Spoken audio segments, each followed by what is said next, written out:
Selamat pagi Ibu dosen dan teman semuanya. Di sini kami dari kelompok 2 mata kuliah perancangan dan pengembangan kurikulum akan membahas mengenai topik elaborasi pemahaman. Sebelumnya kami memperkenalkan diri masing-masing. Yang pertama saya sudah dikenal sebagai moderator, selanjutnya teman saya.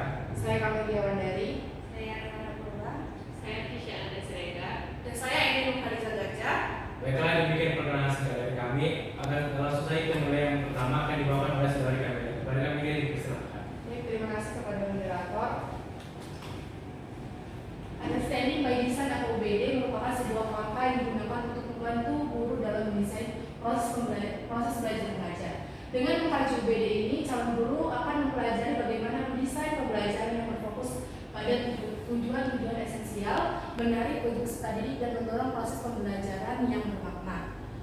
Kegiatan pembelajaran berbasis UBD yang dibuat haruslah memenuhi panduan Word 2 yang dimana ia merupakan akronim yang dibuat untuk membantu meraih kegiatan dan pengalaman pembelajaran berbasis UBD yang efektif, yang berfokus pada pemahaman siswa yang mendalam. Adapun Word 2 sebagai berikut. Yang pertama itu ada where atau why. Guru memastikan bahwa peserta didik memahami tujuan dan target yang akan dicapai. Peserta didik juga harus memahami betul apa yang sedang ia pelajari dan manfaat dari pemahaman tersebut. Yang kedua itu hope, di mana guru menarik perhatian dan antusias dari peserta didik di awal pembelajaran agar peserta didik memiliki motivasi belajar dan dapat mengikuti proses pembelajaran dengan baik. Yang ketiga itu ada di mana explore and experience, enable and acquire. Guru memberikan kelengkapan dengan pengalaman belajar, alat dan pengetahuan yang akan diperlukan peserta didik untuk memenuhi tujuan kinerja. Kemudian selanjutnya ada R di mana rating, reflect, revise, di mana guru memberikan kesempatan kepada peserta didik untuk dapat memikirkan kembali dan merefleksikan serta memperbaiki pengalaman belajar.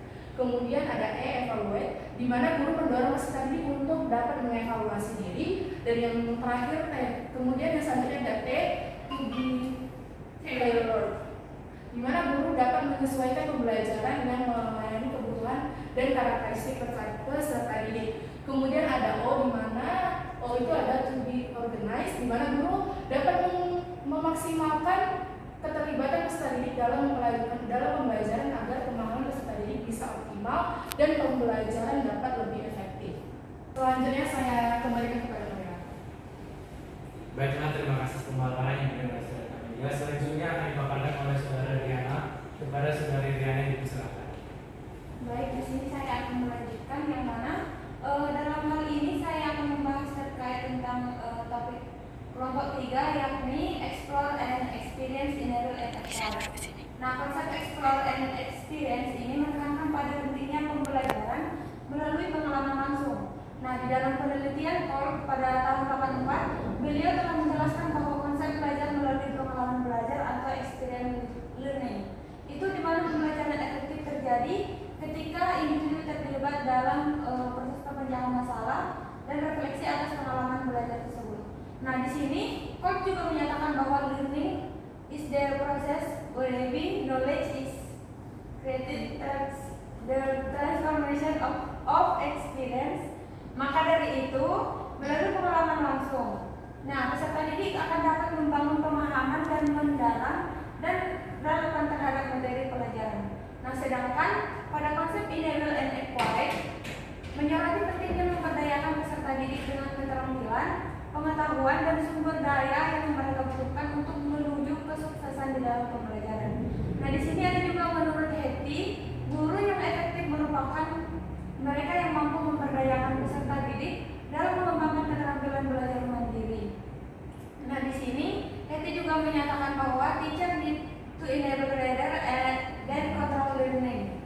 Student need the develop the skill of learning rather than the ability to remember and repeat content. Nah, maka dari itu melalui pemberdayaan dan penyediaan sumber daya relevan ini, peserta didik dapat menjadi pembelajaran yang mandiri dan berhasil dalam mencapai tujuan mereka. Nah, di sini dapat disimpulkan bagi para calon guru penting sekali untuk memahami dan memaknai pembelajaran mengenai understanding by design untuk mengembangkan pengetahuan, keterampilan, dan pandangan baru. Calon guru juga dapat mengembangkan pengetahuan baru, misalnya melalui memaknai tujuan UBD ini seperti apa, kemudian yang dapat dilihat dari 6 bukti pemahaman dan tahap-tahap merancang UBD ini. Nah, calon guru juga dapat mengembangkan keterampilan baru seperti membuat tujuan pembelajaran yang lebih teratur dan terstruktur. Kemudian membuat asesmen yang sesuai dengan tujuan pembelajaran. Kemudian menggunakan kerangka UBD ini untuk merancang pembelajaran. Nah, selain itu juga kita sebagai calon guru dapat mengembangkan pandangan baru, yaitu melihat pembelajaran secara lebih holistik. Dan pentingnya berfokus pada gagasan-gagasan besar dalam melihat pentingnya fokus pada tujuan pembelajaran dan bukan hanya aktivitas pembelajaran semata. Kemudian selanjutnya di sini. Baik, terima kasih, saya kembalikan kepada moderator. Baiklah, terima kasih kepada saudari Rian dan artinya. Selanjutnya akan dijelaskan oleh saudari Trisha. Kepada Trisha dipersilakan. Oke, baik, terima kasih kepada moderator. Kemudian kita masuk kepada soal LMS terdapat 2 pertanyaan dari topik E, yaitu explore dan experience, enable dan acquire.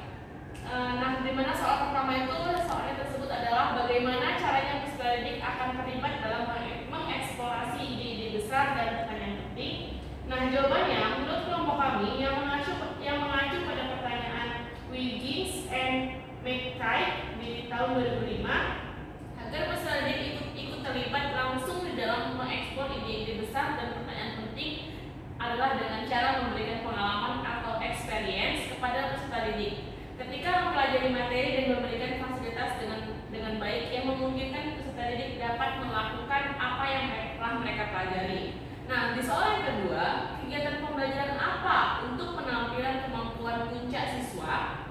Pekerjaan rumah dan pengalaman di luar kelas apa yang diperlukan untuk memungkinkan peserta didik mengembangkan dan memperdalam pemahaman mereka dengan ide-ide penting? Nah, jawabannya menurut kelompok kami yaitu mengacu pada pernyataan Wicks dan McKay di tahun 2005. Guru dapat menggunakan beberapa cara dengan menggunakan kegiatan belajarnya, yaitu 1. Menyediakan pengalaman belajar yang konkret seperti diberikan kepada peserta didik misalnya materi hak dan kewajiban, setelah penjelasan tentang hak dan kewajiban dan laporan dari guru, dan setelah merumuskan hak dan kewajiban anak dalam lingkungan sekolah, rumah dan masyarakat, kemudian anak dapat diminta untuk secara langsung melakukan beberapa hak dan kewajiban mereka di rumah dan di masyarakat. Hal ini dapat menjadikan suatu pengalaman yang nyata bagi anak, serta memberikan pernyataan-pernyataan esensial yang mengindikasikan terjadinya learning transfer. Baik, itu saja dari penjelasan saya kembalikan kepada moderator. Baiklah, terima kasih kepada saudari Trisha. Selanjutnya akan dipaparkan oleh saudari ini kepada saudari ini. Baik, terima kasih kepada moderator. Selanjutnya tentang perbandingan dengan kelompok 3. Berikut perbedaan dari literatur kelompok 3 dengan literatur kelompok kami mengenai explore, experience, enable, and find. Kelompok 3 menjawab dengan menurut kelompok 3 terdapat 5 hal yang akan terlibat di dalam mengeksplorasi ide-ide besar bersama peserta didik.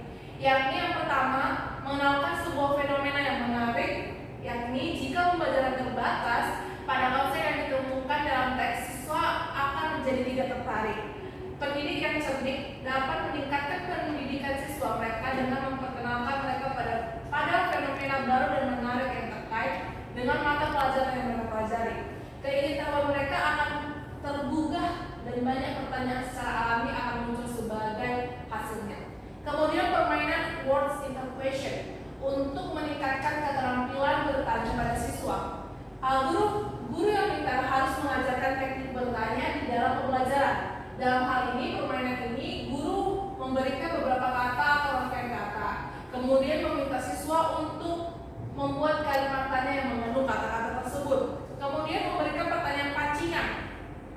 Di dalam memberikan pertanyaan pancingan ini bertujuan untuk merangsang rasa ingin tahu siswa. Guru dapat menyuguhkan fenomena menarik seputar materi, kemudian bertanya mengapa hal ini bisa terjadi atau bagaimana hal seperti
mengembangkan dan memperdalam pemahaman mereka tentang ide-ide penting.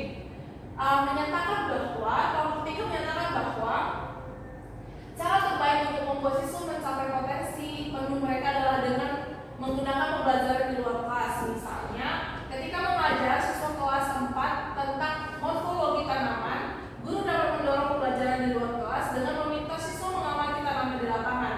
Ini akan memberi siswa wawasan baru tentang bagaimana teori yang telah mereka pelajari diterapkan pada situasi dunia nyata. Selain itu juga, guru dapat menugaskan tugas eksplorasi untuk membantu siswa memahami konsep lebih dalam. Kemudian, siswa dapat bereksperimen lebih menyeluruh dan memperdalam pemahaman mereka tentang konten yang akan diajarkan melalui pembelajaran eksplorasi sendiri. Harlow 2003 menyatakan terdapat beberapa kondisi yang dapat meningkatkan penampilan puncak siswa dalam mengembangkan ide-ide kreativitasnya seperti berikut ini, yakni waktu, beri mereka kesempatan kepada anak untuk memiliki waktu bebas untuk menemukan ide-ide atau mempraktekkan idenya. Kemudian kesempatan beri waktu mereka untuk menyendiri dan mengembangkan kehidupan imajinatifnya yang kaya, bebas dan terbebas dari tekanan kelompok sosial. Kemudian dorongan, memberi mereka dorongan untuk berkreasi dan kreatif. Kemudian sarana, sediakan sarana yang merupakan hal penting untuk merangsang dorongan eksperimen dan eksplorasi mereka. Kemudian selanjutnya lingkungan, berikan lingkungan rumah dan sekolah yang merangsang kreativitas anak. Kemudian percaya diri, bangunlah hubungan antara orang tua dan anak yang tidak posesif atau tidak pasif agar memberikan rasa percaya diri kepada anak. Kemudian cara mendidik, didiklah anak secara demokratif dan pesimis baik di dalam rumah maupun di dalam sekolah untuk meningkatkan kreativitas mereka. Kemudian pengetahuan, berikan kesempatan untuk memperoleh pengetahuan. Semakin banyak pengetahuan yang diperoleh anak, maka semakin baik dasar untuk mencapai hasil yang kreatif. Pulaski mengatakan anak-anak harus berisi agar dapat berfantasi.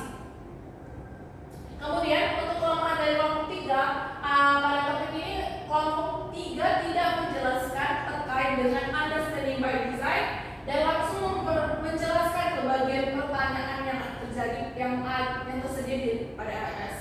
Kemudian referensinya ini Ramli Rita, PS dan Desinta, PAD Argaswari 2023 dalam judul Praktik Mengajar Understanding by Design bagi calon guru pendidikan matematika di Universitas Sempurna Jakarta dalam jurnal Ilmu Pendidikan. Kemudian Wiggins, G dan McTighe di 2005 Understanding by Design second edisi Alexandria Asosiasi for Supervision for Curriculum and Curriculum Development ASCD. Baik, sekian dari saya kembalikan kepada moderator. Baiklah, demikian pemaparan materi kami mengenai bagian elaborasi pemahaman bab 5 perencanaan pengembangan kurikulum. Jika ada kesalahan kata dalam pemaparan materi, kami mohon maaf. Kami ucapkan terima kasih. Terima kasih. Lanjut.